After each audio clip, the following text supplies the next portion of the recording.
Cervia per una tappa della reginetta della canzone, con il liscio come sottofondo musicale. Vi presento le reginette che hanno partecipato a questa serata all'Hotel Conti di Cervia. Linda Celli, Lucia Valentina, Beatrice Tinti, Laura Paronetta, Vanessa Magnetti, Marica Barbieri, Selene Pelucchini, Giada Batterini, Marico Razzi.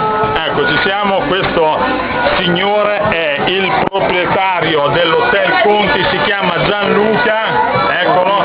Alla serata hanno partecipato anche Cesare e Super Davide Vichingo Fabbri. Famosissimo. È stato un piacere incredibile, veramente. Tutte queste belle ragazze, belle, brave e simpatiche, scusami se penso. Venite alla prossima puntata, sempre su questa rete.